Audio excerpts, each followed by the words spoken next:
వికలాంగుల ఐక్యత వికలాంగుల ఐక్యత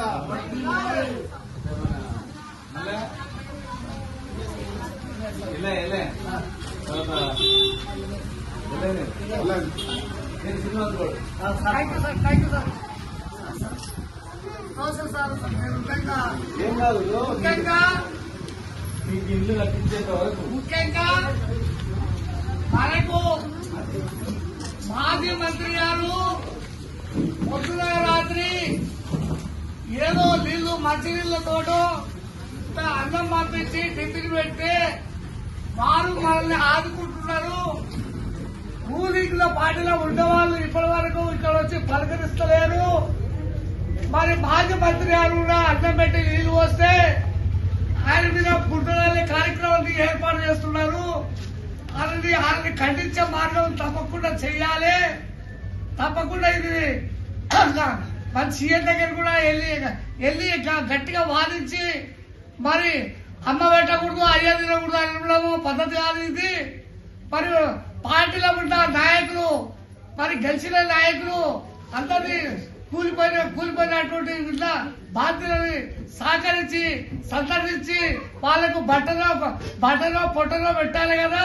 పెట్టలేకపోతుంది కాబట్టి మనకు ఏంటంటే ఎంతో కాలం నుంచి మనకు గౌడ్ సాబు మనకు దగ్గర ఉండి ఆదుకొని మనకు కొన్ని సమస్యలు పరిష్కరించారు.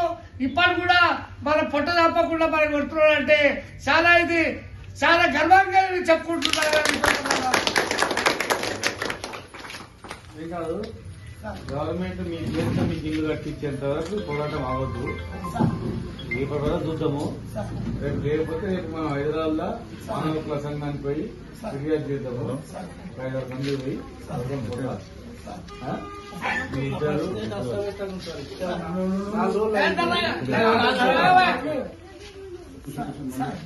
మీ ఇద్దరు పెద్దవాళ్ళు ఇద్దరు యాదవ్ ఈయన 4-5 మంది ఒక రైడ్ వస్తే మీ ఇద్దరు బాధపడుతుంటారు.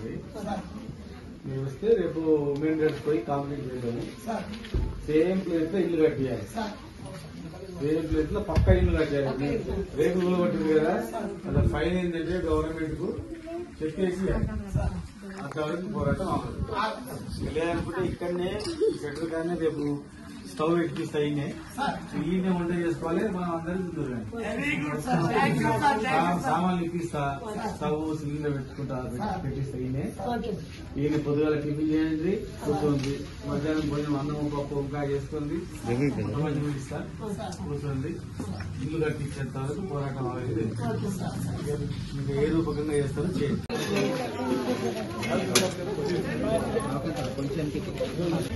అరే అర్థం కాదు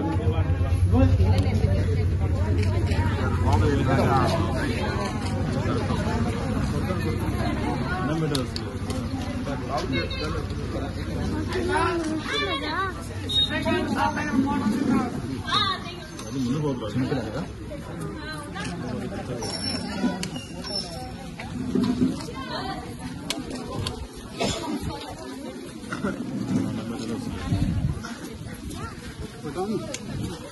అలా జరాగం తొందర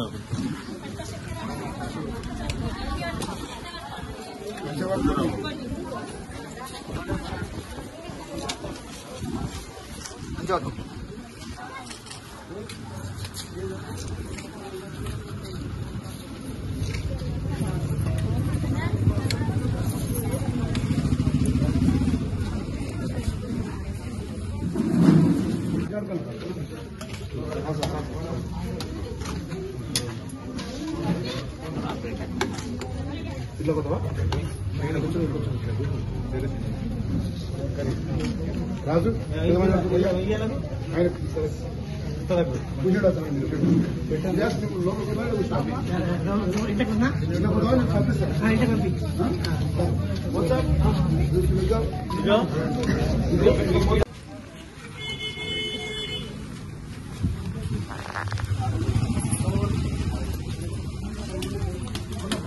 తీసుకుందాం